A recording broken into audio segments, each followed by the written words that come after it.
Hola a todos, bienvenidos, ¿cómo están? Muchas gracias por venir. Sé que algunos vinieron del interior del país, de distintas partes de Montevideo, así que agradecerles a todos.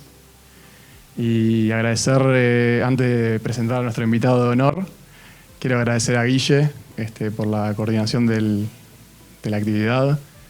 Agradecer a mi padre, que fue el que financió para que todos podamos venir gratis y traer a Mario a Uruguay, las dos conferencias. Y agradecer a Sofi, mi novia y el amor de mi vida, que me acompaña en este camino espiritual y que me acompañó también a conocer a Mario. Y bueno, y ahora me toca presentar a Mario. Lo conocí hace unos años a través de YouTube, un video que me impactó, me profundizó. Después intercambiamos mails, WhatsApp, alguna clase por Skype. Y ahora me toca la oportunidad de traerlo. Y bueno, 6 doctorados, 14 libros. La verdad que un investigador espectacular. Sabe mucho de ambos temas que va a hablar hoy y mañana. Así que un fuerte aplauso para Mario, que está acá en Uruguay.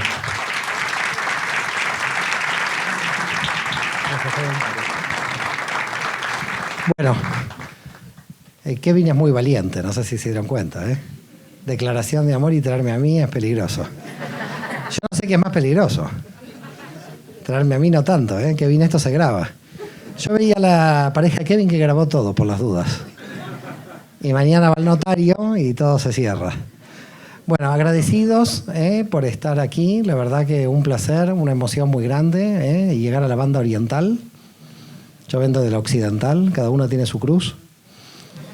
A mí me tocó la occidental, nacer en la occidental, pero bueno, muy emocionado, porque tengo mucha relación con Uruguay desde hace muchos años.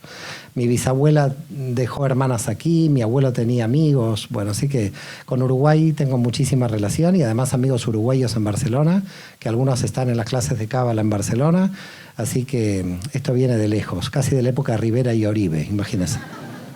De Artigas no, porque ya van a decir, este tipo está muy viejo. Bueno, estamos aquí, ¿por qué estamos aquí? Bueno, estamos aquí porque nuestros padres decidieron que estemos, en principio. Es muy racionalista este punto, pero estamos aquí por la conferencia del siglo I. Estamos aquí por el nacimiento del cristianismo. La verdad que el nacimiento del cristianismo lleva un seminario entero, ¿ok?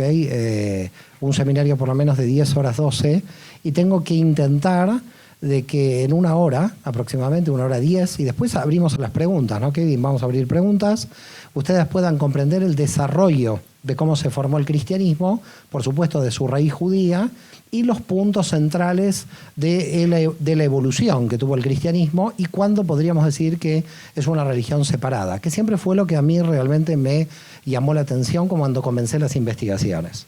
Investigaciones que están todas como conectadas, ¿no? Había una señora que me dice, yo lo conozco hace 30 años cuando vino a Montevideo, la señora, yo estaba muy feliz cuando me dijo eso, después me dijo vino con unos kilos de más, ahí me puse mal. Cuidado, con lo que dije. Ahora tengo los kilos de más, ya sé, me comparo con la foto y ya lo sé, tranquila, no. La señora insiste sobre esto, bueno. Voy a hacer dieta cuando llegue a Barcelona. Después de lo que me dijo, me mató. Me mató. Bueno, pero no me queda la autoestima, lo cual es peligroso. Quiere decir que estoy muy desequilibrado psíquicamente. Después de lo que me dijo, que no me caiga la autoestima. Bueno, entonces tenemos que analizar el siglo I y el siglo II en 1 hora. Y vamos a tratar de hacer mucha dinámica, porque si no, no vamos a llegar. Y la idea sería tratar de comprender qué sucedió en el siglo I antes de Cristo, y a partir de ahí comenzar. Pero esto muchos ya lo escucharon en los videos, en los audios. Así que mucha gente me escucha de los audios. Con lo cual voy a hacer otra cosa. Voy a empezar del siglo III antes de Cristo, no del I. Para que algo que no escucharon en los audios lo tengan aquí. Porque si no, van a decir esto ya lo escuché 1000 veces en el audio. ¿Qué pasó? ¿Por qué me voy al siglo III antes de Cristo? En realidad me voy al siglo III antes de Cristo porque el judaísmo en el siglo III antes de Cristo era totalmente diferente del judaísmo que va a aparecer en el siglo II. Va a haber un cambio entre el 3 antes de Cristo y el 2. ¿Cuál es el cambio? Que en el siglo II antes de Cristo van a aparecer los diferentes grupos de la época de Jesús. Es decir, saduceos, fariseos, esenios, celotes. Estos grupos que aparecen en el siglo II no existían en el siglo III. Entonces la pregunta es, ¿qué sucedía en el judaísmo en el siglo III que va a dar lugar al problema del siglo II a.C. y que va a dar lugar al cristianismo. Tratemos de comprender que el primer choque cultural que va a tener el mundo judío va a ser cuando Alejandro de Macedonia entre en Judea. En realidad no va a ser ningún choque militar porque nadie se opuso a que Alejandro Magno entre en Judea. Es decir, cayó todo el imperio persa en manos de Alejandro Magno en solamente 15 años. Más o menos entre el 337 a.C. a 322 a.C. Es decir, en 15 años, desde el 337 a.C. al 322, Alejandro de Macedonia conquistó todo el imperio persa y dentro del imperio persa, Judea. Ahora alguien va a preguntar, bueno, ¿y esto qué me interesa? Bueno, es muy importante esto. ¿Por qué motivo? Porque va a nacer el helenismo, va a nacer la influencia de Grecia sobre Judea y va a ser el primer golpe real que recibe el pueblo judío. Porque los demás golpes fueron militares y tuvieron diversas influencias, pero no la influencia del helenismo. Es decir, el helenismo realmente se declara de alguna manera el enemigo número uno de la cultura judía porque lo estaba arrasando todo. Es decir, todo el mundo se estaba volviendo helénico, el griego pasa a ser el idioma de todo este imperio, ex imperio persa, y lo más importante de Alejandro Magno para nuestra historia, es que funda Alejandría. Ven que tenía poco ego, ¿no? Le pone Alejandría a la ciudad que funda. Bueno, Alejandría se va a fundar con griegos y judíos. Va a ser una ciudad que no es egipcia. Está en Egipto, pero no es egipcia. Entonces, va a haber muchos judíos que van a ir hacia Alejandría en esta época. Y esto es muy importante porque 70 años después de esta conquista de Alejandro Magno y esta fundación de Alejandría, aquí, hacia el año 250 a.C., ya nadie sabía hebreo.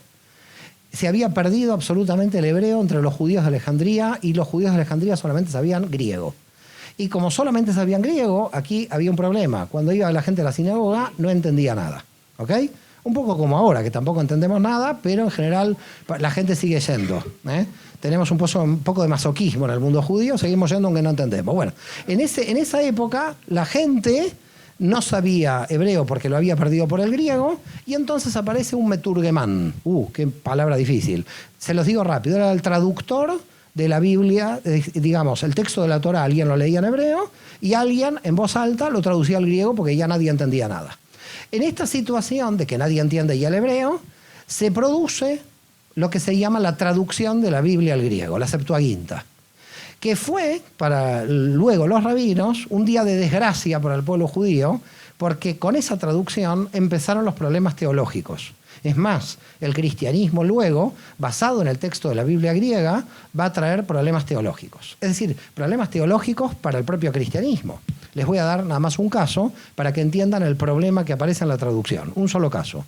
En el texto de Isaías dice el Mesías va a venir de una mujer pura, alma. ¿Y cómo lo tradujeron al griego? Virgen. No dice el texto virgen, dice muchacha pura. Pura no quiere decir virgen. Por lo tanto, los griegos lo pasaron a virgen, y virgen en hebreo es betulá, no alma. Quiere decir que toda la cuestión del dogma de la virginidad es todo un problema de traducción. Por lo tanto, ¿tantos herejes hay en Uruguay que se ríen todos? Me preocupa, acá la Inquisición barrería a mucha gente aquí, cuidado. ¿Cómo se ríen todos? Más respeto, yo vengo de España ahí, cuidado, Digo esto y la gente se asusta, acá no se asusta nadie. Yo la saludé, no, encantado. Porque saludé a los 4 menos a usted. Bueno, ¿se entiende esto? Tenemos la Biblia griega. La Biblia griega, la Septuaginta. Con problemas. ¿Problemas por qué? Porque en la Biblia griega no solamente este problema de traducción, que es bastante grave, sino que además casi todos los conceptos culturales del griego no son conceptos culturales del mundo judío. Es decir, se había transformado en cierto modo muchísima cantidad de conceptos. Después vamos a ver el problema de la fe, que en el cristianismo aparece como una división de fe y obras, mientras que en el judaísmo, emuná, como concepto de fe, es un concepto totalmente unido. Bueno, estos son problemas que después trajeron cola, porque el cristianismo se basó en el texto griego y no en el texto hebreo. Así que ahí tenemos un primer problema. El segundo problema va a aparecer en el año 190 a.C. Tengo que ir rápido porque si no la gente va a decir cómo va a llegar al final este hombre. 190 a.C. Igual tengo todo, como yo duermo acá en el Sheraton, yo no tengo problema, puedo seguir con la conferencia toda la noche. ¿No, Kevin? Tu papá no lo ve tan claro. Bueno, Entonces, 190 a.C., Judea, que estaba en manos de Egipto, pasa ahora a estar en manos de Siria. Los greco-sirios conquistan Judea a los greco-egipcios. Son todos grecos, porque en realidad cuando murió Alejandro Magno se dividió su imperio entre los generales. ¿Okay? Se dice que Alejandro Magno no tuvo descendencia, nadie sabe, quizás tuvo, pero los mataron, y los generales se dividieron el poder de todo el imperio. Por lo tanto, los greco-sirios conquistaron Judea. Y a diferencia de los greco-egipcios, los greco-sirios eran muy duros y querían imponer la religión politeísta a Judea.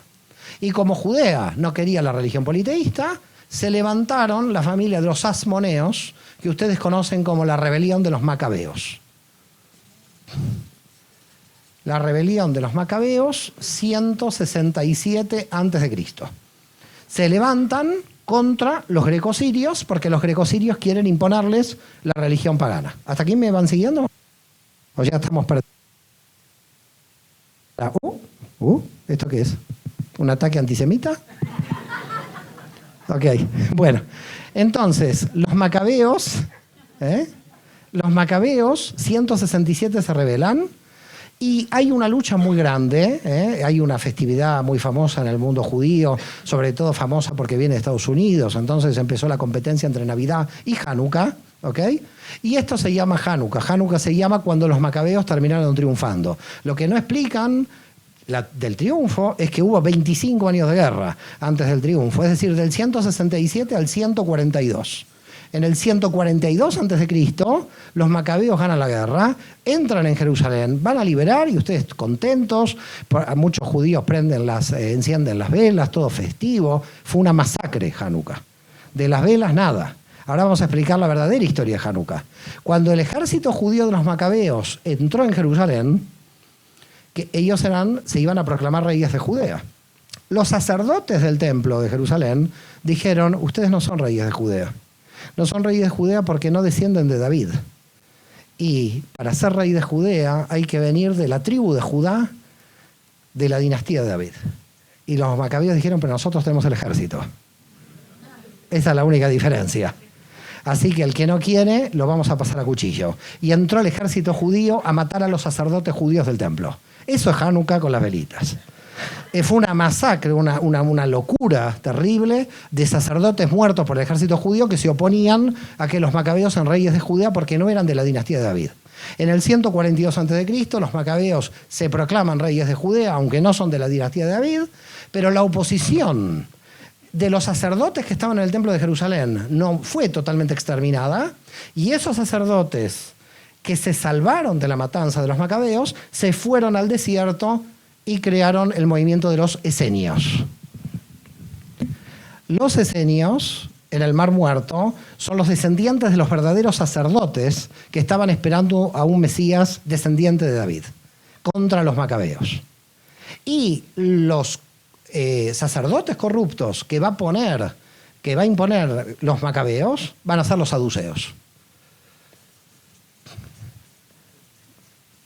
Que los saduceos se legitiman diciendo que vienen de Sadoc, del 1000 a.C., pero esos se legitiman. En realidad entonces los saduceos ya son los sacerdotes ilegítimos que ponen los macabeos, los legítimos que son los esenios se van y ahí empieza la división, en el siglo II a.C.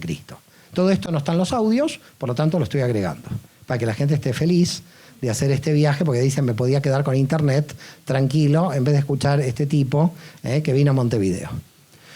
Ahora nacen los saduceos, nacen los esenios y empiezan a aparecer movimientos, llamémosles democráticos, la verdad de democracia había poca en esa época, pero bueno, llamemos de base popular, de maestros carismáticos que empiezan a interpretar la Torá.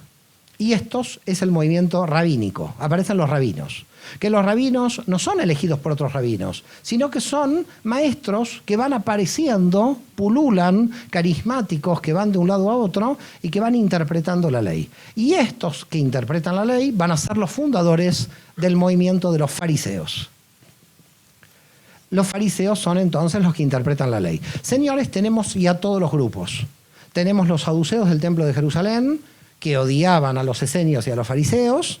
tenemos los fariseos como un movimiento de democratización de la hermenéutica, de la interpretación de los textos de la Torá, y tenemos los esenios, sin contar a todos los judíos que quedaron acá en Alejandría, más toda la diáspora, que eran los judíos helenistas, ¿ok? Los judíos de la diáspora. Así que aquí tendríamos que poner a los helenistas. ¿Hasta aquí cómo estamos? ¿Va bien usted? Bueno, usted va a ser mi termómetro ahora. Si la señora dice que va bien, yo sigo. Le preocupa a usted, ¿no? Bueno. Entonces llegamos al siglo I a.C. Siglo I a.C., ya tenemos todos los grupos. Saduceos corruptos. Ya ustedes quizás no entiendan lo que es la corrupción, porque después de 2000 años ya se perdió este término. Saduceos corruptos, fariseos, esenios. Dentro del movimiento de los fariseos, celotes. Celotes son los ultranacionalistas judíos que son como los artífices de la Guerra Santa, en realidad los celotes, porque ellos decían que había que matar a todo enemigo que ocupara Judea. Y luego los helenistas. En el año 67 a.C. hay una guerra civil en Judea. 2 pretendientes al trono, hijos de Salomé Alejandra, una reina de Judea, Hircano II y Aristóbulo II, luchan por el poder. Hay una guerra civil, hay 2 ejércitos judíos en guerra, tipo la guerra civil americana.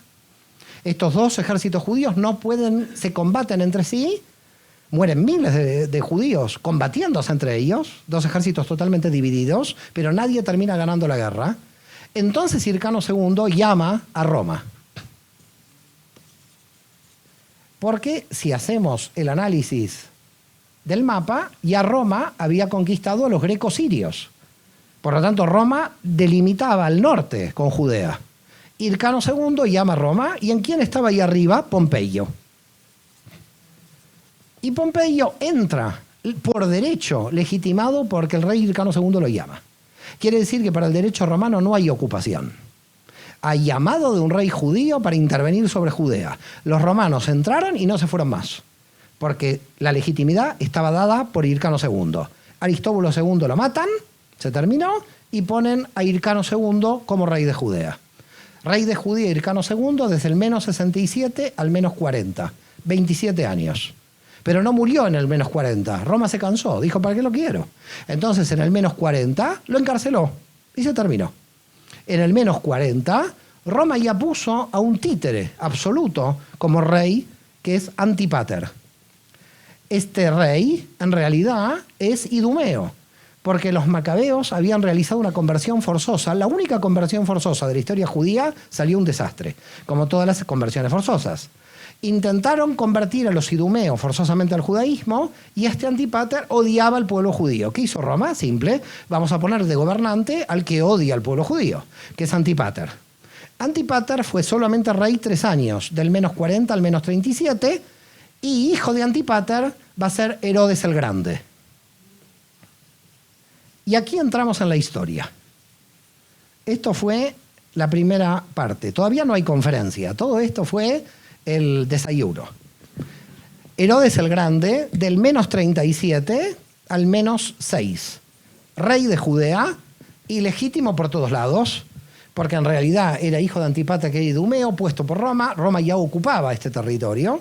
¿Estamos de acuerdo? Y hay una anécdota importante cuando Pompeyo entra en Jerusalén. Anécdota que tengo que contarla para que entiendan luego la relación con Roma. Cuando Pompeyo entra en Jerusalén, va al templo de Jerusalén, entra y pregunta, bueno, ¿cuál es el dios judío? Lo que hacía Roma en general era tomar al dios de algún sitio y lo ponía en el panteón. Entonces era como muy simple. Después la Iglesia Católica lo copió con el santoral.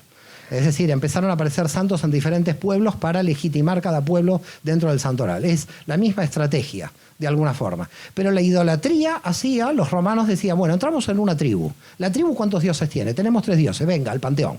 Entonces Roma siempre juntaba dioses y los pueblos contentos porque sus dioses estaban en el panteón. Cuando Pompeyo entra en Jerusalén, dice, bueno, deme el dios judío, me lo llevo, lo pongo en el panteón. Los judíos dijeron, nuestro dios es invisible. Entonces Pompeyo dijo, ¿y cómo lo metemos en el panteón? No, en serio, lo pregunta Pompeyo, dice, acá tenemos un problema. como un Dios invisible. Entonces Pompeyo declaró que el pueblo judío era ateo. La primera acusación de ateísmo en la historia es a los judíos que creían un Dios invisible, porque dijeron, si es invisible no creen en ningún Dios, son ateos. Esta fue la primera acusación de ateísmo en la historia. Así que los judíos tenemos también el copyright de ser los primeros ateos de la historia por creer en un Dios invisible. Pero además los judíos le explicaron otra cosa a Pompeyo. Le dijeron que además de tener un Dios invisible, era el Dios superior a todos los dioses del panteón. No solamente era invisible. Es decir, que además, y esto ya no le entraba a los romanos, porque cuando un dios ganaba, el dios derrotado perdía.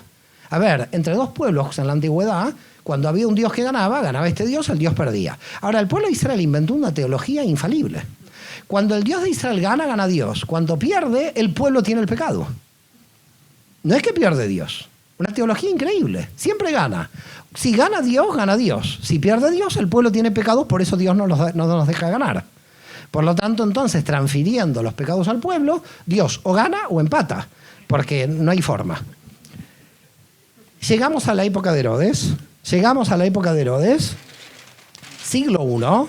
¿Qué busca el pueblo judío? Busca el Mesías. ¿Qué es el Mesías? El Mesías es una persona de la dinastía de David, de la tribu de Judá, que se tiene que levantar militarmente contra Roma. Olvidémonos del reino de los cielos, olvidémonos lo que el pueblo judío esperaba, era una insurrección militar contra Roma. Es decir, la idea del Mesías es una idea política. No tiene nada que ver con una idea religiosa. Luego se transfirió a una idea religiosa, sobre todo por San Pablo. Después vamos a ver. Pero en principio es una idea política. Viene el Mesías, libera Judea de cualquier dominio, en este caso el dominio romano, pero teníamos que esperar un Mesías y van apareciendo Mesías. Roma los va crucificando y hay 24 Mesías en un periodo que va del -6 al 66, que se produce la guerra contra Roma. Es decir, aparecían Mesías cada 3 años, muchos judíos le seguían, se proclamaban Mesías para ir contra Roma, Roma los crucificaba y así era permanentemente esta historia. La pueden ver, la pueden leer en Flavio Josefo. Toda la historia en Flavio Josefo se encuentra. Se levanta un Mesías a los 3 años, a los 2 años, Roma lo reprimía. Roma no reprimía cuando ya se levantaba el Mesías. Lo que hacía Roma era represión preventiva. Ya cuando veía que alguien declaraba que era el Mesías, había represión preventiva. Vamos a entonces tomar 2 puntos centrales de esta historia. La idea del Mesías y cuál es la función de un rabí. Porque a Yoshua de Nazaret, cuando empieza su prédica, se le llama rabí, es decir, se le llama maestro, lo cual implica que indudablemente Jesús estaba en el mundo fariseo. Porque si indudablemente es llamado rabí, y el rabí es un título otorgado por el movimiento fariseo, podemos decir que Jesús es un fariseo. Ahora, fariseo totalmente atípico, porque en su pensamiento va a tener puntos de los esenios. Vamos a poner un ejemplo de esto. Tendrían que saber las diferencias entre saduceos, esenios y fariseos. Las voy a comentar rápidamente para que tengan una idea de por qué estaban divididos estos grupos. Los saduceos no creían en la resurrección de los muertos, es decir, del polvo eres, al polvo volverás. Por lo tanto, esta vida es la única. Para los saduceos, esta vida es la única y por lo tanto hay que gozarla lo máximo posible. Por lo tanto, eran casi cercanos a los epicúreos, pero más que epicúreos eran hedonistas. Porque la verdad que los epicúreos están mal analizados hoy. Era una escuela de filosofía más avanzada que el hedonismo. Por lo tanto, los saduceos dominaban el Sanedrín, dominaban toda la estructura del poder político y económico porque eran aliados de los romanos, y por lo tanto los saduceos no entendían que viniera ningún Mesías a salvar a Israel. Claro, si un Mesías se levantaba para salvar a Israel, a los primeros que pasaban a cuchillo eran a los saduceos. Así que como los saduceos iban a creer que iba a venir un Mesías a salvar al pueblo. Con lo cual, dominaban el Sanedrín y en general tenían al Cohen Gadol, como se dice en hebreo, al sumo sacerdote. Y el sumo sacerdote pertenecía al mundo saduceo. Había 10.000 saduceos en Jerusalén, según Flavio Josefo, que en realidad es bastante poco, porque había 5 millones de judíos en el siglo I. 5 millones de judíos en el siglo I, de los cuales casi la mitad ya estaban en la diáspora. Es decir, que en Judea había 2,5 millones y en la diáspora otros 2,5 millones. Estos eran los helenistas, los 2,5 millones, que son los que va a encontrar Saulo de Tarso cuando vaya sinagoga por sinagoga, cuando diga Jesús es el Mesías. Y el otro 2,5 millones son los que se van a quedar en Judea. Por lo tanto, y hay mitad y mitad. Hay que romper con la idea de que los judíos se fueron luego de la destrucción de Jerusalén. Es una idea que después viene con la idea del nacimiento de Israel y la revisión de la historia judía desde el sionismo. Pero en realidad no hay judíos solamente desde la destrucción de Israel. Hay judíos desde 2 siglos antes, por razones comerciales o demográficas, que se van. Entonces, estos son los saduceos, presentación de los saduceos, control del Sanedrín, control del sumo sacerdocio y corrupción, porque eran aliados de Roma. Fariseos. Los fariseos eran los rabinos, creían en la resurrección de los muertos. Por lo tanto, cuando el grupo de Jesús lo va a ver resucitado, son fariseos. No podrían ser saduceos de ningún modo. Los fariseos creen en la resurrección, creen que un rabino puede interpretar la Torá, que el rabí puede interpretar, digamos, cuando llamamos Torá en la concepción farisea, es todo el texto de la Biblia hebrea. Para los saduceos no. El texto de la Torá eran solo los 5 libros de Moisés. Por lo tanto, para los saduceos había una pirámide jurídica, donde la Torá, los 5 libros de Moisés, estaban arriba de profetas y escritos. En cambio, para los fariseos, toda la Biblia hebrea va a pasar a ser llamada Torá, lo cual para el judaísmo actual es una distorsión total, porque hoy un judío llama Torá a Isaías, por ejemplo, porque la llama globalmente al todo el Tanaj como Torá. Pero en realidad los saduceos en esto tenían razón, la Torá tendría que ser superior a los escritos y profetas. Pero los fariseos, para poder interpretar la Torá, llevaron a profetas y escritos al mismo nivel que la Torá. No sé si me están siguiendo ahora, se vuelve muy complejo esto. Y los fariseos, además de creer en la resurrección, además de creer que un rabí, etc., había 2 grupos dentro del movimiento de los fariseos. Había nacionalistas celotes y había pacifistas. Se podía ser un rabino pacifista o había también rabinos militaristas del bando celote. Vamos a pasar a los esenios. Los esenios prácticamente tienen la misma ideología que los fariseos, solamente que hay 2 o 3 puntos diferentes. Los esenios creen en la apocalíptica. ¿Qué es la apocalíptica? Ellos entienden que llega el fin del mundo. Se terminó.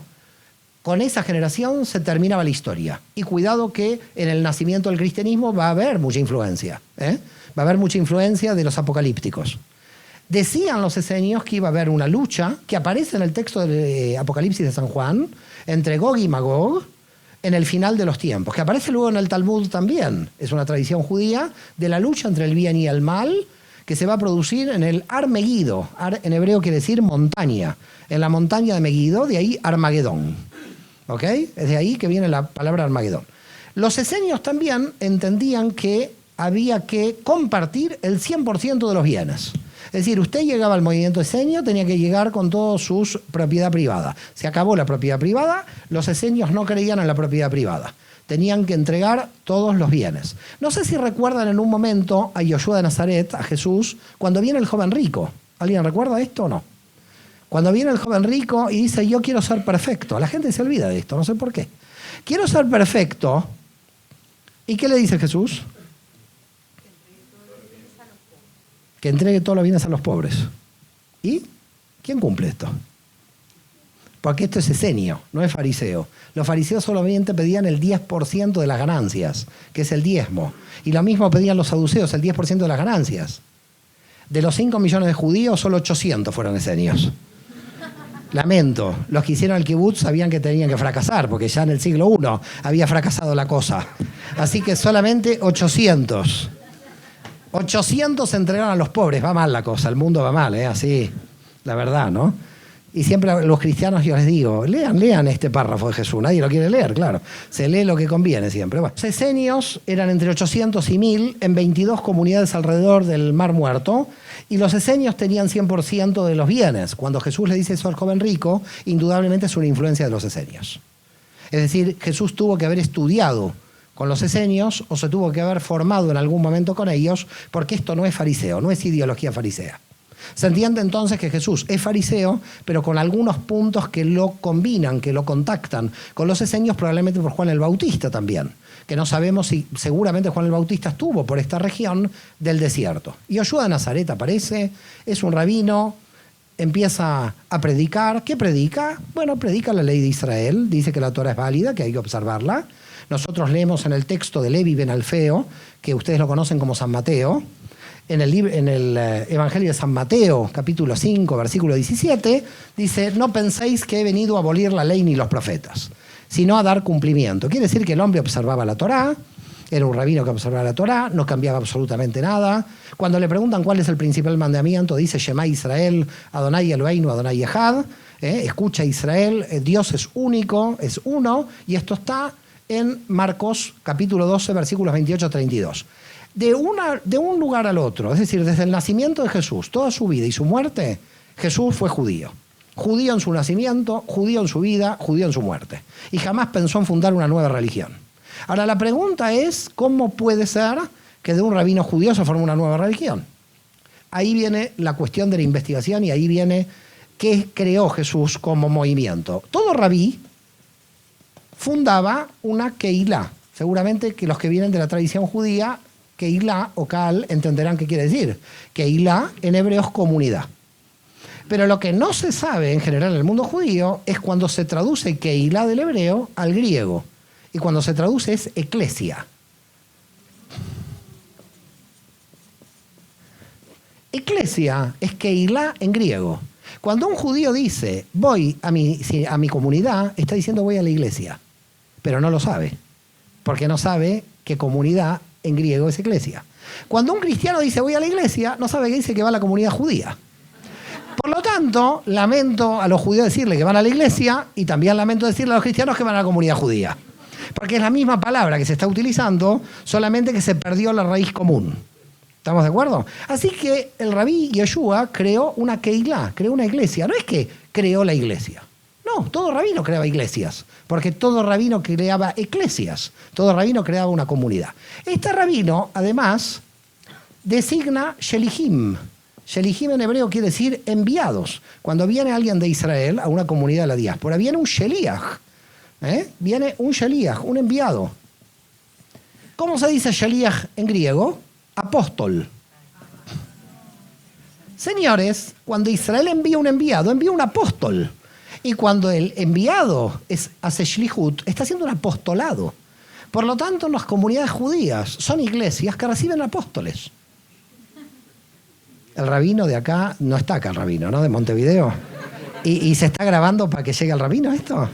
Me parece que acá hay una cosa con el Mossad rara. Me están haciendo caer en alguna trampa aquí, ¿eh? Yo me tendría que ir mañana de aquí, no el viernes. Sí, porque estoy viendo esto que va a llegar a las autoridades, al Sanedrín local, al Sanedrín de Montevideo y aquí... ¿Me siguen o no? ¿Cómo estamos? ¿Están disfrutando esto? Bueno, entonces tenemos la Keilah o eclesia, usted elija lo que quiere, si es judío seguramente elegirá Keilah, y si es cristiano elegirá eclesia. Usted puede elegir apóstol o Sheliach, total es lo mismo, así que elija lo que quiera. Y entonces este rabí Yoshua de Nazaret eligió 12. Ahora, 12 ¿por qué? Por las tribus de Israel. Por eso eligió 2 apóstoles. No eligió 40, 70. Porque eran 12 las tribus de Israel. Por lo tanto, el número son por las tribus de Israel. Señores, todo lo que analicemos de Jesús durante horas y horas va a tener relación con el judaísmo. Es decir, esto de seguir y seguir va a ser como... Vamos a seguir llegando a lo mismo. Es decir, si nosotros contamos 8 días desde el nacimiento de un niño judío, del 25 de diciembre al 1 de enero, el 1 de enero es la circuncisión. Por eso miles de cristianos no saben que el año nuevo festejan la circuncisión de nuestro Señor Jesucristo. Que eso desapareció de las agendas. Ahora se pone año nuevo, no se pone circuncisión. Tanto es así que los católicos más antiguos bautizan a los 8 días. ¿Por qué se bautiza a los 8 días? Porque se cumple, como dice Santo Tomás de Aquino, con los mismos 8 días de la circuncisión judía. Y Santo Tomás de Aquino, en la Suma Teológica, capítulos 99 a 101 del tomo 8, dice, nuestro bautismo es nuestra circuncisión. Por lo tanto, para el cristiano se circuncida también. Entonces, ¿qué tenemos, señores? Un rabino judío, observante de la Torá, pero que en un momento los que lo seguían dijeron puede ser el Mesías de Israel. Opa, apareció Roma. Si alguien si un grupito de judíos por ahí dicen que es el Mesías, usted ya tiene los días contados. Porque Roma empieza a mirar que acá hay un problema político. Todos los debates que hacía Jesús con los fariseos estaban en el marco del debate judío de la época. Ustedes no crean que todos los fariseos solamente le perseguían a Jesús para debatir. También debatían entre ellos los propios rabinos. Lo que pasa es que en el Nuevo Testamento, como los fariseos debaten con Jesús, un cristiano lee y parece que siempre los fariseos van a buscar a Jesús. Pero en realidad en el mundo judío todos los fariseos debatían entre sí. No es que iban a buscar a Jesús en particular. Es verdad que lo querían hacer caer y es verdad que Yoshua de Nazaret era tan inteligente que los iba liquidando a todos. La verdad que ahí tenemos un rabino realmente increíble en este sentido. ¿Cómo termina esta historia? La historia ya la saben porque es la historia de Occidente. Termina crucificado y termina crucificado con 4 letras que hay arriba. Yeshua de Nazaret, Rex Yehudeorum, rey de los judíos. No dice rey de los cristianos no existían. No dice rey de los rusos, ni de los polacos, ni de nada. Rey de los judíos porque muere con la condena como terrorista judío. Esto no quiere decir de que él no hubiera querido la paz. A ver si se entiende el problema que hay aquí. Él en ningún momento se rebela contra Roma militarmente. Su mensaje es totalmente pacífico. Es más, cuando la policía del templo lo quiere detener, ¿qué es lo que hace? Simón Bariona, ¿saben quién era Simón Bariona? ¿Saben? San Pedro. Simón Bariona estaba armado en el Monte de los Olivos y sacó y le cortó la oreja al soldado Malco. Y Jesús dice, no, por aquí no vamos. Por aquí no se va, no es por la guerra que vamos. Quiere decir que Jesús no era realmente, era un rabino pacifista. Pero a Roma no le interesaba. A Roma lo que le interesaba es que por más pacifista que sea, un movimiento que declarara a alguien Mesías era un problema. Y por lo tanto había que solucionarlo como lo soluciona Roma. Si nosotros entendemos que los saduceos son los que controlaban de manera corrupta el templo, Anás y Caifás lo van a tomar del Monte de los Olivos, se lo van a llevar a su casa de una manera totalmente ilegal. Ahí no hay juicio del Sanedrín. El Sanedrín tenía 70 miembros. Se tenía que haber convocado. El Sanedrín no se convocó porque estaban en Pascua, estaba en Pesaj. Se tenía que haber convocado Sanedrín de emergencia, 23. Tampoco se convocó. Anás y Caifás y sus amigos hacían juicios sumarísimos. Y no a Jesús, a cualquiera. A cualquiera que se rebelaba contra Roma. Por lo tanto, juicio a Jesús totalmente ilegal bajo las leyes judías. Esto se analiza en el libro de Paul Winter, que se llama Proceso a Jesús, que es para mí el mejor libro sobre el tema del proceso a Jesús y todas las irregularidades que hubo dentro del proceso. ¿Cómo estamos con el tiempo? Me preocupa. ¿No están preocupados? Yo no. Bueno, no sé, yo sigo. Aquí se sigo hablando y cuando alguien me pare, cuando el señor Kevin se ponga mal o el padre. Por ahora van bien la gente aquí. ¿Cómo está? Entonces, Paul Winter, a mi modo de ver, es el mejor libro que habla y se llama así, Proceso a Jesús. Pero hay una diferencia entre Yoshua de Nazaret y los demás Mesías. Muerto el Mesías, muerto el movimiento. Acá muerto el Mesías, lo ven resucitado. Y este es el punto. El punto es, hay esperanza de que ha vencido la muerte. Aquí entramos en una gran cuestión con la resurrección y yo no puedo, porque como yo no estaba ahí, dar fe de esto. Pero lo que sí puedo decir son 2 cosas. Primera, ¿los judíos del siglo I podían creer que alguien resucitó? Claro, porque cuando leen el texto de la Biblia, ven que Elías y Eliseo... ¡Opa! Yo traje un terremoto a Perú, traje tornados a Chile, en Argentina no, porque ya están los argentinos, pero acá cuidado con la luz, ¿eh? Acá cuidado con la luz, me preocupa. Bueno, en consecuencia, se están riendo, no me gusta esto tampoco. Esta risa también. Uy, mirá, ya te digo, ¿eh?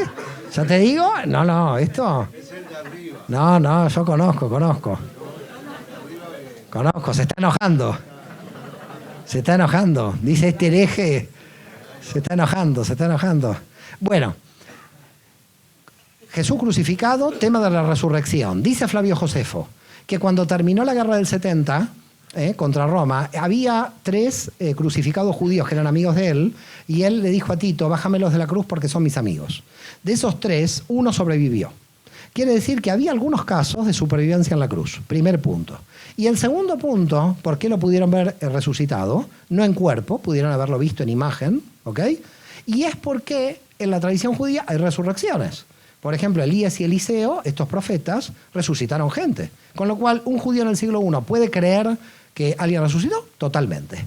Porque la narración de una resurrección está en el texto bíblico. Por lo tanto, lo pueden creer tranquilamente. Pueden creer que una mujer tenga sin relaciones a una persona como el Mesías, es decir, el Espíritu Santo, también los judíos del siglo I lo podían creer. ¿Por qué? Porque así nació Sansón.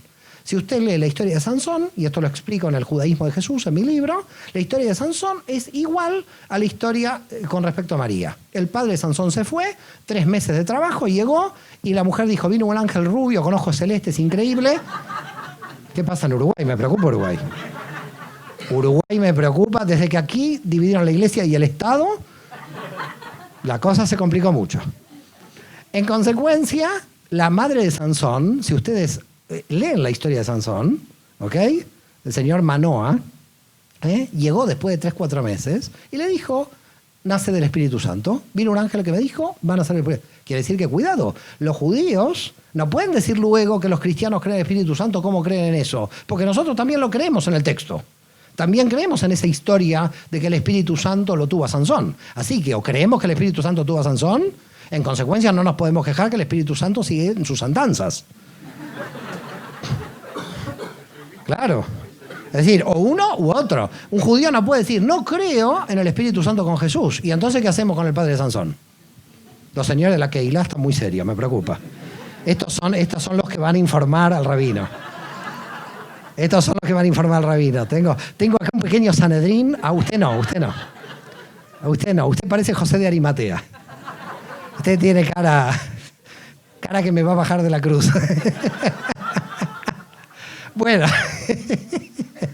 No, pongamos José de Arimatea a esta mujer que está guapa. Bueno, entonces, a ver, analicemos la siguiente situación. La situación es que este grupo de judíos, por las razones que sea, si resucitó físico, si se salvó de la cruz, si lo vieron, dijeron resucitó. Yo no estuve ahí, no puedo dar prueba de esto, pero tuvieron fe en que resucitó. Y a partir de esto, 120 judíos dijeron, Jesús es el Mesías. Ahora viene la teología cristiana y dice, y los judíos no lo reconocieron. Me agarro la cabeza. Si solo los judíos lo reconocieron. Si los 120 que habían eran todos judíos. ¿Cómo la teología cristiana le puede decir que los judíos no lo reconocieron? Cuando en realidad son los únicos que lo reconocieron. Ahí no había otra gente que no sea judía. Ahora dice, los judíos no lo reconocieron. La pregunta es, ¿había WhatsApp, Facebook, para que a un judío de Alejandría le llegue la información de que ellos proclamaron que Jesús es el Mesías? Es decir, imaginen la siguiente situación. Proclamamos que el señor Kevin es el Mesías aquí en Montevideo y nosotros decimos los uruguayos no lo reconocieron. ¿Quién se enteró? No se entera nadie. Por lo tanto, los judíos no lo reconocieron, porque en realidad nadie se enteró. 120 judíos solos dijeron es el Mesías. Ahí empieza, estos 120 judíos que dijeron es el Mesías, empiezan a proclamar Jesús es el Mesías de Israel, Jesús Yeshua es el Mesías de Israel, van por las sinagogas y dice el texto de lo que después se va a llamar Nuevo Testamento, que 3.000 judíos se convirtieron. Y la gente creerá se convirtieron, que se bautizaron, hablaron con los cardenales. 3.000 judíos que se convirtieron es que solamente dijeron Jesús es el Mesías de Israel. Seguían festejando Shabbat, seguían festejando las fiestas judías. Eran judíos en todo el sentido de la palabra. Y entonces llegamos al año 37. En el año 37 aparece en la historia Esteban, que es un judío griego. Y a Esteban no se le ocurre la mejor idea de entrar al templo de Jerusalén a decir Dios no habita en templos hechos por manos de hombre. Y andó directamente contra los saduceos. Los saduceos aplican la ley judía, lo apedrean, quiere decir que Esteban no murió por la ley romana como Jesús, sino muere por la ley judía, y aparece lo que después va a ser el primer mártir del cristianismo, San Esteban, que en realidad es un judío griego, Esteban. Y dice la tradición, y el propio Saulo de Tarso, que él miraba cómo lo apedreaban. Que ahí hay que creer en Pablo, porque no sé si tiró alguna piedra también. Yo creería en Pablo, pero ahí cuidado, porque Pablo era un fanático del otro lado en esa época. Entonces decía, miraba cómo lo apedreaban. Judíos que creían en Jesús contra judíos que no creían en Jesús. Esta es la situación. Hasta que en el año 39 aparece Saulo de Tarso, este judío helenista de la diáspora, y aquí viene la cosa, porque escribía en griego, sabía griego y pensaba en términos de griego, por eso expliqué al principio lo que expliqué antes. Saulo de Tarso va a Damasco, saben la historia, se cae de él. No hay caballo, por eso cae, no sabemos de qué se cae. La cuestión es que llega a Damasco y dice Jesús es el Mesías de Israel. Nadie sabe bien, en la teología y en el Nuevo Testamento aparece porque en realidad tuvo un éxtasis, una visión. En la tradición judía oral hay otra justificación, si quieren la vemos al final de la conferencia. Lo cierto es que Saulo de Tarso llega a Damasco y dice, Yeshua, Jesús es el Mesías de Israel, judíos a favor, judíos en contra. Sigue siendo un problema interno de la comunidad judía. Y Saulo de Tarso se va a su ciudad natal, a Tarso. ¿Dónde queda Tarso? Tarso queda aquí, quedaba aquí, donde todavía existe, pero un poco las ruinas. Esto es Chipre, es decir, que había comercio con Chipre, había comercio con Galacia y Capadocia, que estaban de este lado, y con Antioquía de Siria, que estaba por aquí. Por lo tanto, era un nudo comercial muy importante Tarso. Y es ciudadano romano, dice, lo cual para un judío ya es algo muy importante, porque tenía cierta jerarquía Saulo de Tarso, al que después vamos a llamar San Pablo. Saulo entonces desde Damasco va hacia Tarso, y en Tarso se reúne con otro judío, Yosef Barnabás el levita. Ustedes lo conocen como San Bernabé. Yosef Barnabás el levita se junta con Saulo de Tarso y dicen, vamos a explicar a todo el mundo que Yeshua es el Mesías de Israel. A todo el mundo judío, claro.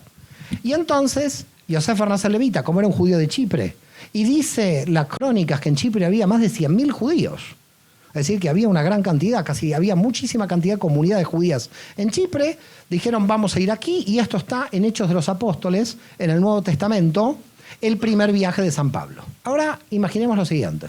Pablo va sinagoga por sinagoga, dice, Yeshua es el Mesías de Israel.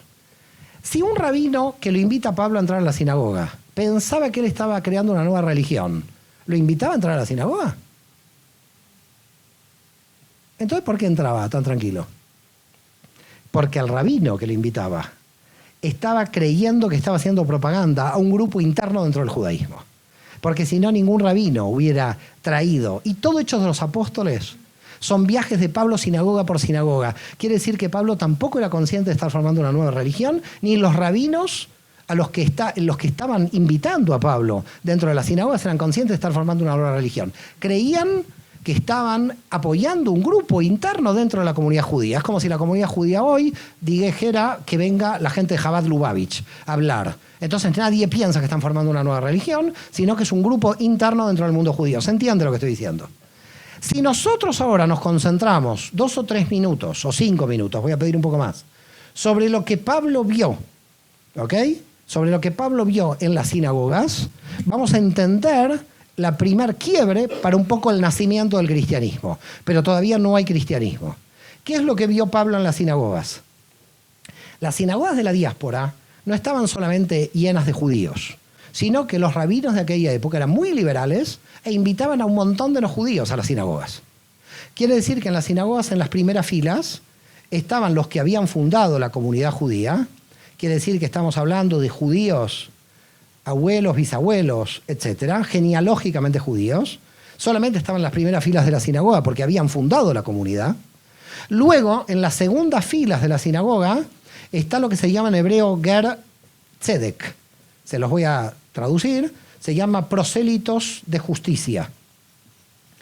Los prosélitos de justicia son aquellos que se convirtieron al judaísmo. Y están atrás simplemente porque llegaron más tarde a la comunidad. Pero a los efectos del derecho, tienen los mismos derechos que los judíos. Es decir, prosélitos de justicia son judíos. Solamente que están un poquito más atrás porque son los que están en proceso de conversión. Pero pueden tener 20, 30, 40 años de conversión. Quiere decir que ya están totalmente judaizados, en cierto modo. Y al final de las sinagogas están lo que se llama prosélitos de la puerta. Estos se llaman en hebreo Ger Toshav, o temerosos de Dios. Cuando aparece en el Nuevo Testamento que Cornelio era temeroso de Dios, no era porque es el único que temía a Dios, todos los judíos temían a Dios. ¿Por qué se lo llama temeroso de Dios? Porque estaba entre los prosélitos de la puerta. Así entra Pablo a una sinagoga del siglo I. Esto es lo que ve y empieza a predicar. Pero lo que ve le cambia la teología. Es decir, lo que ve de manera fáctica aquí, de manera de hecho, dice aquí hay un problema. ¿Cuál es el problema? Los prosélitos de justicia que se convierten eran casi todas mujeres. Y los prosélitos de la puerta, que no tomaban la conversión definitiva, eran hombres. La pregunta de Pablo es ¿por qué los hombres no se convertían al judaísmo? No explico más. La circuncisión. La circuncisión, que llevaba hasta hace 50 años o 100, una infección y inmediatamente pasabas al Olam Abá, al otro mundo. En consecuencia, todo el mundo creía en la resurrección, pero nadie quería una infección. Una cosa muy rara también con la resurrección, ¿no? Si tú crees en la resurrección, ¿por qué te molesta la infección? Ahí es un tema a debatir también, pero bueno. Entonces, están los prosélitos de la puerta que no se circuncidan y Pablo dice, ¿y esto? ¿Qué vamos a hacer con esto? Estos prosélitos de la puerta, ¿por qué no pueden tener el mismo estatus que los judíos de las primeras filas? Con lo cual a Pablo no iba por las esquinas evangelizando a nadie. La primera preocupación de Pablo es cómo a los gentiles dentro de la sinagoga los igualamos en su estatus. Ese es el problema de Pablo. No era que salió como los mormones o testigos de Jehová, vamos a evangelizar. No salió de las sinagogas Pablo. Pablo estaba dentro de la sinagoga con gentiles ahí que tenían como una categoría inferior a los judíos porque no se habían circuncidado. Y dijo, yo tengo que ponerlos en el mismo nivel y tengo que buscar una interpretación en la Torá que permita que ellos se sientan en igualdad de condiciones de los judíos circuncidados. Y empieza a estudiar, el fariseo. Fariseo, alumno de Gamaliel, con lo cual tipo Harvard. Alumno de Gamaliel es que estudió hasta los 20 y pico de años. En el siglo I, quiere decir que estaba bien financiado para estudiar hasta los 20 y pico de años en el siglo I. Alumno de Gamaliel en Jerusalén. Nieto de Hillel, es decir, que el tipo sabe. Tiene una hermenéutica, una teología. A ese grupito de pescadores que cree que Jesús resucitó, se le metió un tipo de muy alto nivel intelectual. Y Pablo empieza a buscar en la teología judía cómo puede fundamentar que estos gentiles sin circuncisión puedan ser Israel también. Y llega a un punto clave y dice, Abraham, ¿antes de la circuncisión creyó en Dios o después de la circuncisión? Y dice, antes de la circuncisión, Abraham creyó en Dios. Por lo tanto, la alianza, ¿fue la circuncisión? No, la alianza fue la fe de Abraham. Y en consecuencia, la circuncisión es el sello de la alianza. Porque la alianza es la fe. Y le dijo entonces a los gentiles de aquí, ustedes son coherederos de la promesa de Abraham porque están circuncidados en el corazón, porque ustedes tienen la fe de Abraham antes de la circuncisión, por lo tanto, todos son Israel. La gente lo abrazaba a Pablo, no tenían que pasar por aquí. Yo también lo hubiera abrazado. A mí porque me cogieron de bebé, pero yo también lo hubiera abrazado a Pablo, toda la gente le abrazaba. Todos son Israel. Ahora imaginen la siguiente situación. Imaginen ahora que va un embajador americano a México y empieza a dar pasaportes americanos. Y dicen, son todos americanos. ¿Cómo se sienten los americanos? Onda dura, digamos. ¿Están contentos de esto o no? ¿Están contentos? Entonces ahora imaginen Pablo diciendo todos son Israel. ¿Quién reacciona?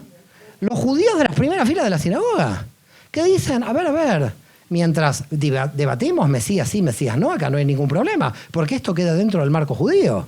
Pero ahora este tipo viene y dice que son todos Israel. Aquí están toda gente que hace 2 días estaba en una orgía. Entonces, ¿cómo está entrando aquí tan rápido? Papeles para todos son Israel, dice Pablo. Papeles para todos. ¿Cómo son todos Israel? Los apóstoles de Jerusalén se agarraban del sombrero, no había sombrero en esa época. Todavía no había aparecido los Ashkenazim con el sombrero, pero se agarraban la cabeza los apóstoles, decían, esto Jesús no lo dijo. Venga Pablo a Jerusalén a ver qué está haciendo. Porque Yeshua de Nazaret jamás dijo toda esta historia. Es Pablo en su interpretación. Por eso hay que pensar algo. En las cartas de Pablo, Pablo nunca dice, lo dijo Jesús. Siempre lo dice Pablo. Si usted analiza las cartas de Pablo, busque en alguna carta y me la trae a mí y les doy el WhatsApp. Si encuentran, dijo Jesús algo, jamás cita a Jesús Pablo. Pablo es Pablo y alumno de Gamaliel. Por lo tanto, lo que cita él es palabra de Dios directa, sin pasar por Jesús. Por lo tanto, ¿qué pasó aquí? Lo llaman a Jerusalén y se reúne lo que se llama el Concilio de Jerusalén del 50. Concilio de Jerusalén del año 50. ¿Qué es este concilio? El primer concilio de la Iglesia, es decir, de la Keilah. Son todos judíos los de este concilio. El primer concilio de la historia de la Iglesia son todos judíos. Y en ese concilio de la historia de la Iglesia, todos judíos, que creen por supuesto en Jesús, el debate es, ¿dejamos entrar a los no judíos o no? Ese es el debate. Gente me llama, miren. Hay un debate y decimos, ¿qué hacemos con los gentiles? ¿Qué hacemos con los de sin circuncisión? Pablo lo tenía claro, por la fe ya son Israel. Él seguía repartiendo papeles por ahí. Pero los de Jerusalén no. Los de Jerusalén dice esto hay que ponerle orden. ¿Qué papeles? No hay papeles para todos. Con lo cual empieza el debate. Aparece un grupo que dice todos hay que circuncidarlos. Son los judaizantes. ¿Quiénes son los judaizantes? Judíos que creen que Jesús es el Mesías, porque todos los de este concilio, todos que creen que Jesús es el Mesías, pero los judaizantes son los judíos que creen que Jesús es el Mesías y que quieren obligar a todos los gentiles a la circuncisión. Y viene Saulo de Tarso y dice, no, los gentiles no tienen que pasar por la circuncisión porque Abraham creyó en Dios antes de la circuncisión. Venía otra vez con Abraham, Saulo de Tarso, que ya lo había encontrado. Por lo tanto, Saulo de Tarso decía no. Y ahí empezó el debate, nadie llegaba a ninguna cosa. ¿Qué hacemos con los gentiles? Entonces, recuerden también algo, que Pablo venía con esta idea de que los gentiles entren en las comunidades y venía la ofrenda de los gentiles a Jerusalén. Entonces Pablo decía, no quieren que entren los gentiles, no hay problema. Me lo llevo todo. Había todo un problema ahí, ¿eh? No quiero sospechar, pero había un componente económico aquí de financiación del grupo, probablemente también. Y entonces había Saulo de Tarso, los judaizantes. Y aparece el hombre que va a definir el concilio de Jerusalén, un abogado. Siempre hay un abogado en la historia. No sé por qué, aparece un abogado. Y apareció el abogado. Este abogado se llama Jacob ben Alfai o Jacobo ben Alfeo o Santiago el Menor. Santiago el Menor, el judío Santiago el Menor, que les presento el nombre, Jacob ben Alfai, dice en el texto de la Torá, encuentro que los gentiles pueden estar en la sinagoga sin circuncisión. Y son las 7 leyes de Noé. ¿Qué son las 7 leyes de Noé? Las que permite la ley de Moisés a los extranjeros residentes en Judea y que no necesitan la circuncisión. De esas 7 leyes que van a estar codificadas en el Talmud luego, aparece en el decreto apostólico 4. Quiere decir que aplican las leyes de Noé y dice, porque leemos la Torá de Moisés, los extranjeros, los gentiles pueden entrar sin circuncisión. La teología judía de las leyes de Noé le permitió a este grupo validar jurídicamente la entrada de gentiles sin circuncisión. No dijeron lo de Pablo, por la fe se van a salvar. Dijeron por la obligación de estas leyes. No matarás, no robarás, no cometerás adulterio, no comerás la carne con la sangre del animal, no comerás partes del animal vivo, pero no dice la circuncisión en estas leyes de extranjería. Eran para los obreros extranjeros fuera de Judea que querían trabajar en Israel. Claro, un fenicio no le va a decir, venga y lo circuncido. Si yo lo compré al fenicio como esclavo, de repente con la infección se me pierden 10 esclavos. Así que no, Moisés puso la ley de extranjería. La ley de extranjería me permitía tener esclavos, pero no circuncidarlos. Para sí, se mantenían como esclavos, pero dentro de su nacionalidad. Así que Pablo llega a ser victorioso de este concilio. ¿Por qué? Porque los gentiles pueden ingresar. Por la teología judía pueden ingresar los no judíos. Y llegamos al año 62. ¿Qué pasa en el año 62? Anás II, nieto de Anás, Caifás y toda esta familia corrupta, mata a Jacob ben Alfai. Lo mata, o manda a matar en realidad. Manda un batanero, le pega y lo mata. En el 62, el primo de Jesús toma las riendas del movimiento. Primo de Jesús es judío también. Se llama Simeón. Simeón, que en la historia de la iglesia va a pasar a ser San Simeón. Todos estos no sabían que iban a ser santos luego. Por eso yo los llamo primero Simeón, luego los llamo santos. ¿Ok? San Simeón vino la santidad luego de toda esta gente. Cuando entran las legiones romanas, se apoderan del oro del templo y dicen, este oro es de Roma. Y los judíos dijeron, no, este oro es de Dios. Y ahí se mataron. Gessius Florus escapó hacia el norte y Judea se declaró libre e independiente del poder romano. Esto duró 4 años, del 66 al 70. ¿Y en el 70 qué pasó? Tito destruyó ¿qué? El templo de Jerusalén, la independencia judía, más de 500.000 judíos muertos. Y cuando terminó la guerra, Simeón vino y volvió a Jerusalén. Tan tranquilo. Cuando termina la guerra, los judíos que creen en Jesús vuelven otra vez a Jerusalén después de terminada la guerra y la derrota, digamos, de los judíos contra el Imperio Romano. Tenemos 3 emperadores y vamos a llegar al final del siglo I y estamos casi a 5 o 10 minutos de terminar con esta conferencia para que entiendan cómo nació el cristianismo. Hay 3 emperadores de la dinastía de los Flavios. El primer emperador es Vespasiano. Vespasiano fue emperador del 69 al 79. Como estaba en la guerra contra los judíos, tiene que dejar a su hijo al mando de la guerra. Por lo tanto, va en el 69 a tomar el cargo de emperador y queda en el 70 Tito, su hijo, a cargo de la destrucción de Judea y de la independencia judía. En el 79 asume Tito, solamente por 1 año y medio, los judíos de todo el Imperio Romano festejando, diciendo que Tito no pudo ser emperador mucho tiempo porque destruyó el Templo de Jerusalén. Y luego de Tito viene Domiciano. Domiciano, que es el último de la dinastía de los Flavios. Ahí la dinastía de los Flavios desaparece y viene una nueva dinastía. A mí me interesa Domiciano. ¿Qué pasó en esta época? Porque con Domiciano, y luego ustedes entenderán cómo nace el cristianismo. Domiciano, en el año 92, 22 años después de terminada la guerra y la destrucción del Templo de Jerusalén, le llega información de que los judíos se quieren rebelar otra vez contra Roma. Y entonces Domiciano manda llamar a los sobrinos nietos de Jesús. A los 2 sobrinos nietos de Jesús que aparecen en Roma temblando, que eran campesinos, que no tenían nada que ver. Y dice, ¿ustedes van a sublevar Judea? 62 años después de la muerte de Jesús en la cruz, Roma sigue sospechando que los descendientes de la familia de Jesús van a hacer una rebelión. Quiere decir que siguen pensando en términos políticos, Roma. Siguen pensando que los familiares, los descendientes, van a levantar a Judea contra el Imperio Romano. Por lo tanto, acá tenemos una prueba en el 92 de que Roma mató a Jesús por razones políticas en el año 30, porque está llamando a los sobrinos nietos. Y en esta misma época, entre el 93 y 94, se entera Domiciano, que es su primo, Flavio Clemente, se convierte, vamos a ver a qué, porque Flavio Clemente es llamado por Domiciano, y le dice, ¿usted qué se convirtió? Y dice Flavio Clemente, me convertí al Dios de Israel y al Mesías Jesús. Esto es lo que dice Flavio Clemente a Domiciano. Y Domiciano le dice, ¿sabe que lo voy a matar? Mira qué primo, ¿eh? No querría tener primos así. A mí no me importa morir por el Dios de Israel y al Mesías Jesús. Y muere. A la mujer la mandan a las legiones romanas, a los hijos pequeños los dividen en familias. Domiciano se venga de esta historia. Pasa algo muy curioso. En la historia judía hoy, leemos que Flavio Clemente, Flavia Domitila y sus hijos son mártires de Israel. En la historia del catolicismo son santos de la Iglesia Católica. Esta gente se salvó seguro, esto queda claro. O por una o por otra. ¿Qué está demostrando la historia? La historia está demostrando que todavía acá no hay cristianismo. Que cuando alguien creía en que el Mesías es el Mesías Jesús, estaba entrando al pueblo judío. En consecuencia, la pregunta es entonces, ¿cuándo nace el cristianismo? En el siglo II.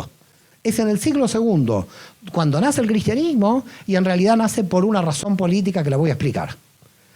En el año 114, bajo el gobierno de Trajano, emperador romano, del 98 al 117, Trajano se va a enfrentar contra los partos. No sé si ustedes saben dónde están los partos o dónde estaban. Estaban en la zona de Persia. Los partos tienen una idea. Dicen, ¿cómo voy a debilitar al Imperio Romano? Los partos entonces prometen al pueblo judío la reconstrucción del tercer templo de Jerusalén. Y con esa promesa los partos atacan al Imperio Romano. Y cuando los partos atacan al Imperio Romano, los judíos de Roma se levantan. Pero esta vez no Judea. Se levantan las comunidades judías de Cirenaica, del norte de Libia. Se levantan las comunidades judías en Egipto, en Asia Menor. Hay una revolución internacional de los judíos y entonces Roma dice, estos son traidores. Porque estos no están con Roma, estos están con el Imperio Parto. 3 años de guerra, del 114 al 117, Trajano muere en la guerra y a Trajano lo sucede su parejita, Adriano, entre el 117 y 138. La pareja de Trajano era Adriano, ¿ok? Y Adriano entonces asume en el 117 como emperador y dice, yo no puedo hacer un doble frente. Este por lo menos era inteligente, no como Napoleón y Hitler. Este dice, no puedo hacer un doble frente, dice Adriano. O lucho contra los judíos o lucho contra los partos. ¿Qué hace Adriano? Le promete al mundo judío la reconstrucción del tercer templo de Jerusalén. Entonces los judíos se calmaron. Va contra los partos, le gana. Entonces la promesa empieza a cumplirse. Va un ladrillo, vuelve un ladrillo, pero un ladrillo por mes. Y los judíos dicen, esto va muy lento. ven que no se construye tan rápido el tercer templo. Pasa un día, pasan 2, pasan 3, pasan 4, y entonces en un momento dice Adriano, ¿por qué tengo que cumplir mi promesa política? ¿Conocen esto? ¿Por qué tengo que cumplir la promesa que hice en el 117? Lo que voy a hacer, dice Adriano, es poner al dios Júpiter en el medio de Jerusalén. Bien, en el 132 pone al dios Júpiter. ¿Y qué pasa? El pueblo judío se levanta por tercera vez contra Roma, decapita a Júpiter en el aire, y entonces empieza la tercera rebelión judía contra Roma. La rebelión de Bar Kokhba. Muy bien, acá hay gente, cuidado. La rebelión de Bar Kokhba. Rabí Akiva declara a Bar Kokhba el Mesías. Y a Rabí Akiva, que yo sepa, el mundo judío nunca lo sacó del judaísmo. Quiere decir que aquí ya tenemos otra prueba de otro Mesías. En ese momento, y a falta de uno, tenemos 2. Porque estaba Jesús como Mesías de las comunidades judías fundadas por Pablo, y ahora tenemos también a Bar Kokhba, que Bar Kokhba finalmente pierde. ¿Qué pasó entre el 132 y el 135? En verdad, ¿qué pasó desde Trajano hasta el 135? Había ya miles de gentiles en las sinagogas de Pablo. Imaginen una sinagoga de Pablo con 50 judíos y 300 gentiles. Quiere decir que los judíos empezaron a desaparecer dentro de sus propias sinagogas. Y esas sinagogas empezaron a llamarse iglesias.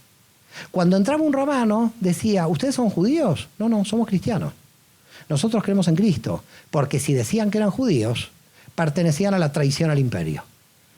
El cristianismo nace para que quede claro de que ellos creen en el Dios judío, creen en un Mesías judío, creen en la Biblia judía, pero si se declaraban judíos, eran traidores al imperio romano. Muchas gracias a todos.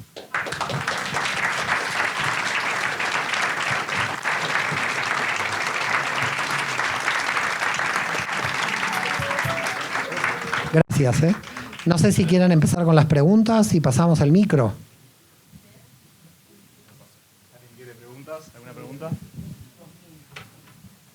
¿Alguien? ¿Una pregunta? Mi pregunta es, ¿cómo es que se le permitía a Pablo ir por las sinagogas y los sacerdotes judíos dejar que él predicara que había llegado el Mesías, cuando para el pueblo de Israel todavía no lo había hecho? ¿Cuál era la razón? En realidad es así. El pueblo judío no es que no había llegado para el pueblo judío lo estaba buscando. Entonces, en realidad, podían pensar que la esperanza que estaba dando Pablo era de un Mesías verdadero. Entonces, había muchos judíos que entendieron que Yoshua cumplía con las profecías mesiánicas. Estamos hablando de que no hay cristianos. Si se pone usted que hay cristianos y judíos, había judíos que le creían. ¿Vio? ¿Usted pertenece a la comunidad judía? No. Bueno, en la comunidad judía, cada 100 años o 50 hay alguien que aparece como el Mesías. Porque también esto es un problema. La gente cree que apareció Jesús y después no aparecieron más Mesías en el mundo judío. Apareció Moisés de Creta en el siglo V. Este fue un Mesías de locos. Si les cuento la historia de Moisés de Creta. Moisés de Creta dijo, para salvarnos tenemos que ir todos al mar. Y un montón de gente judía se ahogó. Sí, un Mesías curioso. Un Mesías acuático tuvimos. Muchos se ahogaron. En serio lo digo. Moisés de Creta, año 420 o algo así. Después tuvimos otros Mesías. Apareció David Moljo en el siglo XVI, Shabbatai Tzvi, que fue fuertísimo el movimiento Shabbatai Tzvi. Todavía hay gente en Turquía que son los descendientes de estos judíos que creyeron que era el Mesías. Hasta hace 20 años, el propio rabino de Lubavitch, el rabbi de Lubavitch, algunos miembros de Chabad creen que es el Mesías. A ver, en definitiva, para que le quede claro, en toda la historia judía aparece gente que de alguna manera puede llegar a cumplir las profecías de la redención, y muchos judíos creen que esta persona va a ser el que va a cumplir con esto. Y Jesús fue uno más, solamente que tuvo un gerente de marketing impresionante, que es Saulo de Tarso. Claro, no, es decir, acá se marca la diferencia. Saulo de Tarso fue incansable en tratar de convencer a los judíos de que Jesús es el Mesías. Ahora, hay todo un problema, porque el tema mesiánico, hay todo un debate. El tema mesiánico no es un principio de la fe judía, es un principio de la fe judía para Maimónides. Y todos los judíos hoy mecánicamente siguen diciendo que es principio de la fe judía porque se le ocurrió a Maimónides. Pero en realidad, por ejemplo, Hasdai Crescas, un rabino del siglo XIV, porque nació en 1340, dice que no es necesario que un judío crea en el Mesías. Así que directamente uno no puede creer. Yo particularmente no creo en ningún Mesías. Yo creo que va a haber una era mesiánica. Es decir, que va a haber un reino. Y cuidado que lo que yo creo coincide con grandes cabalistas como Abulafia, que dice el Mesías está en tu interior, lo veremos mañana, y coincide con el propio Jesús en San Lucas. Cuando dice, ¿dónde está el reino?, le preguntan. El reino está dentro de vosotros. Quiere decir que si tomamos en cuenta que el reino es interior, Jesús, Abulafia y los místicos todos coinciden en el mismo punto. El problema en la historia judía fue buscar el reino en el exterior. ¿Se entiende? En las condiciones del exterior. Entonces usted puede tener como una doble enfoque mesiánico. Si usted tiene un enfoque mesiánico de interioridad, si usted se eleva la conciencia, el Mesías llegó, porque a usted le llegó el Mesías. El concepto de crecimiento de conciencia. Pero cuando vamos al mesianismo exterior y vemos, ahí sigue habiendo pobres, entonces no llegó el Mesías. El mesianismo se puede analizar desde dentro o desde afuera. Si usted lo analiza desde dentro, llega un resultado. Si usted lo analiza desde afuera, llega a otro. Es decir, si yo lo analizo y digo, llegó el Mesías, veo gente pobre, no llegó el Mesías. Porque el Mesías debería terminar con la pobreza. Pero si yo digo, el Mesías está en mi interior, yo me elevo el nivel de conciencia, para mí llegó el Mesías. No sé si me está siguiendo.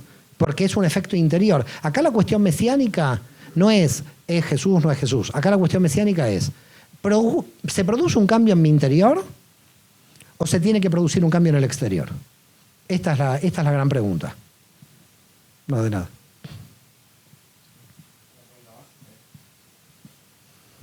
Aprendido. Hola Mario, agradecerte por esta enseñanza en primer lugar. Y la pregunta va, ¿existe un mensaje místico en Yeshua? Total. Yeshua es místico total. Yoshua jamás pensó en crear la iglesia. Yoshua es místico total. Fíjate qué misticismo tiene, que no dice vete a misa a las 8 de la mañana. Jesús dice ora al Padre en lo secreto para que Él te escuche. Esto es misticismo total. El místico quiere una relación directa de conexión de la persona con Dios. Y cuando te está diciendo ora en lo secreto al Padre, porque el Padre te va a escuchar, eso es mística pura. Es conexión directa. Jesús es mucho más místico de interioridad que de exterioridad. Lo que sucedió en el Imperio Romano fue una cosa muy curiosa. El pueblo judío que tenía la Torá como ley de organización política, tiene que, cuando pierde el Estado político, tiene que interpretar la Torá como ley de organización religiosa. Y el mundo cristiano, que no tenía ninguna ley de organización religiosa, porque tenía esa conexión de Dios directa, la que proponía Yeshua, se encuentra tomando el poder en el Imperio Romano. Una religión que no está preparada para tomar el poder, tiene que tomar el poder, y una religión que está preparada para tomar el poder, tiene que dejar el poder porque el pueblo judío pierde el Estado. No sé si me sigues. Sí. Van a contramano. El cristianismo es una religión de interioridad que se encuentra con el poder. Es una contradicción. Y el judaísmo es una religión del poder que se encuentra con la interioridad. Clarísimo. No, al contrario. Una pregunta más. En algunas entrevistas has dicho que después de estudiar a Yeshua, comenzaste a estudiar la Kabbalah. Esto en conexión con la conferencia de mañana. ¿Cuál es el motivo, el mensaje, o si hay algún pasaje especial donde...? No hay pasaje especial, es la actitud de debate con los fariseos. Es decir, el debate hermenéutico, el debate de interpretación es muy egoico, porque el que sostiene una posición quiere ganar el debate. Entonces los fariseos tenían un poco de egoico, diciendo yo tengo la razón de mi interpretación. Y lo bueno de Yeshua es que no entraba en esto egoico, sino que iba como por arriba. Trataba de buscar la esencia de la experiencia sin entrar en el debate intelectual. Lo intelectual puede ser muy egoico en su parte oscura. Si no, vamos a las universidades y te puedo mostrar cuántos egos hay por ahí. En consecuencia, hay como una seducción de lo intelectual. Mañana, en nuestro encuentro de Cábala, vamos a ver, lo digo ahora, lo adelanto, la seducción intelectual en Cábala se llama Lilith, la fuerza intelectual de la tiniebla. que el feminismo hoy lo llevó para cualquier lado, pero que en la simbología de la Cábala quiere decir el racionalismo extremo que se vuelve dogmático. Eso sería Lilith. Los fariseos se volvieron racionalistas extremos, porque entraban en un debate racional, de donde viene toda la jurisprudencia judía. Toda la jurisprudencia judía son debates y debates y debates y debates. Esos debates se pueden volver egoicos porque son defensas de posiciones. Cuando lo que estaba haciendo Yoshua no era defender una posición, sino ir a la esencia de la experiencia sin prácticamente debatir. Por eso los fariseos siempre quedaban en el aire. ¿Me sigues? Bueno, lo vemos mañana, no al contrario.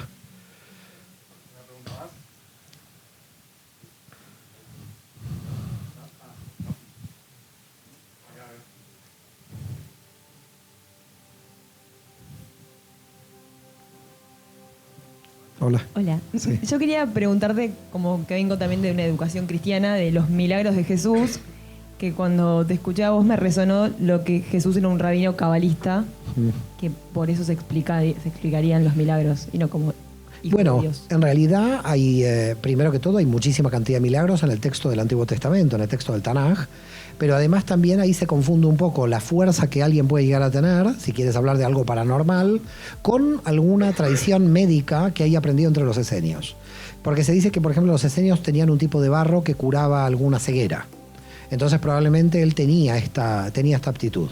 Más allá de aptitudes que probablemente la podríamos llamar de mediunidad o paranormales. Que todos los profetas de Israel de alguna manera la tienen y no es un caso aislado. Y en la época de Jesús, un poco después, aparece por ejemplo en el Talmud el caso de Yoni Amenagel, que se llama Yoni el hacedor de círculos.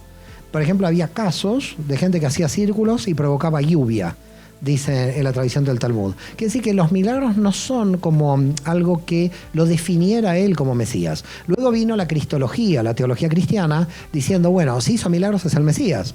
Pero no hay una equivalencia, porque hay muchos rabinos a lo largo de la historia que lograron hacer milagros. Milagro, en el sentido judío del término, tengo mucho cuidado con esto cuando digo milagro, porque milagro es, dice la tradición judía y la Kabbalah, que todos los milagros en el futuro serán explicados racionalmente, que la idea del milagro va a ser porque se dio en el momento adecuado. Eso es lo que constituye milagro. Un acto milagroso no es un acto que no se puede explicar, la gente se confunde. Dice la Kabbalah que los actos milagrosos en el futuro se van a explicar todos, solamente que lo milagroso fue el momento en que se produjo. ¿Se entiende el tema?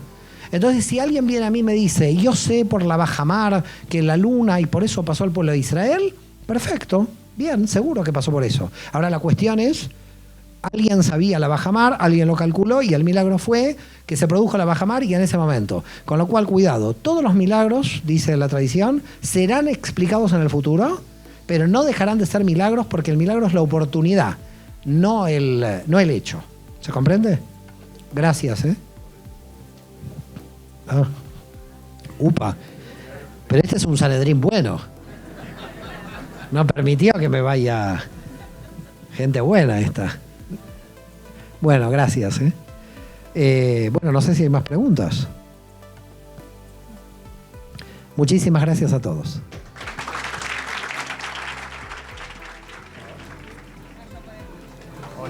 Hola, ahí sí. Muchas gracias a todos por venir. Hay libros para comprar de Mario que los puede firmar. Y mañana de vuelta a las 7 por la charla de la Kabbalah. Gracias.